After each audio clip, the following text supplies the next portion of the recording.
को बेवकूफ़ बनाने के लिए 3 लाख शिक्षकों की बहाली हो गई। उसमें ज़्यादातर बिहार के बाहर के लोगों का हो गया। क्यों हुआ? क्योंकि 2023 में नीतीश कुमार ने डोमिसाइल नीति बदला। इसलिए बदला कि 24 में लोकसभा का इलेक्शन था। देश भर में प्रधानमंत्री बनने के लालच में बिहार के युवाओं का नौकरी छीनकर दूसरे राज्य के युवाओं को नौकरी दे दिए। अब बिहार में विधानसभा चुनाव है तो कह रहा है कि TRE 4 में डोमिसाइल का चेंज किया जाएगा। ये भी नहीं बताया गया है कि कितना % बिहार के लोग रहेंगे। अगर TRE 4 में डोमिसाइल लागू हो रहा है तो 100% सिर्फ और सिर्फ बिहार के लड़कों को ही नौकरी मिलना चाहिए। और हम लोग ये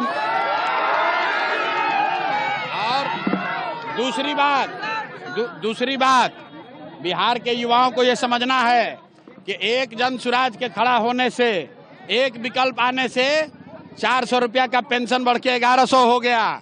रसोइया का सैलरी दुगना हो गया। डोमिसाइल पर सरकार ने नीति बदल दिया। आप अंदाजा लगाइए जिस दिन जन सुराज का सरकार बनेगा उस दिन बिहार के युवाओं का भविष्य कितना बेहतर होगा।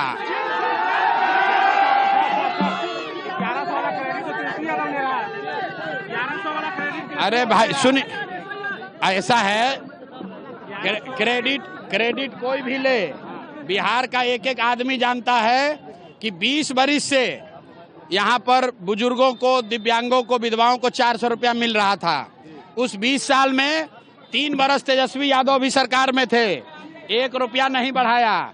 लेकिन जन सुराज की जो व्यवस्था अभी बन रही है, ये जन सुराज का डर नहीं है, लोगों का डर है। इतना डरा हुआ है नीतीश कुमार, इतने डरे हुए हैं कि अगर हम नहीं बढ़ाएंगे पेंशन तो लोग हमको हटा देगा। लेकिन अब जनता मानने वाली नहीं है, अब मानने वाला नहीं है, हटाएगा ही हटाएगा।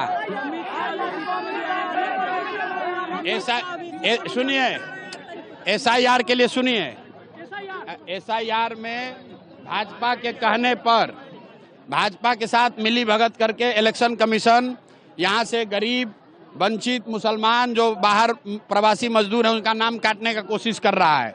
लेकिन किसी को डरने का जरूरत नहीं है। सुप्रीम कोर्ट ने कहा है कि अगर आपके पास आधार कार्ड है तो आपको वोट देने का अधिकार है।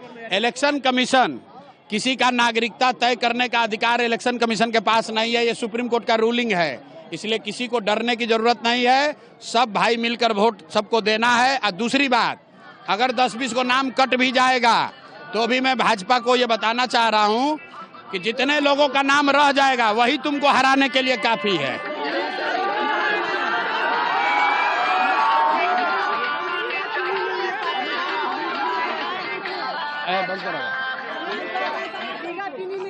सुनिए, अच्छा रुकिए,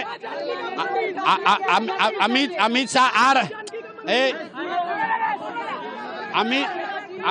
अमित शाह, रुको यार, अमित शाह आ रहे हैं तो अरे सुनो, अमित शाह, मोदी और राहुल गांधी, आप सबको ये पूछना है कि चुनाव के अलावा अगर अमित शाह, राहुल गांधी और मोदी एक रात भी बिहार में बिताए हों चुनाव के बाहर तो हमको बता दीजिए।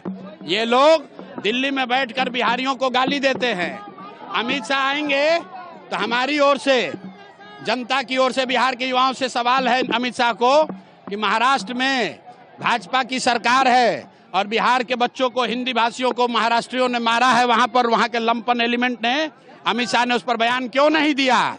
और अगर बिहार के बच्चे महाराष्ट्र में मारे गए उस समय आप मुंह नहीं खोल रहे थे और यहाँ वोट लेने के लिए आकर सीतामढ़ी में भाषण दीजिएगा तो कोई मानने वाला नहीं है। Subscribe to One India and never miss an update. Download the One India app now.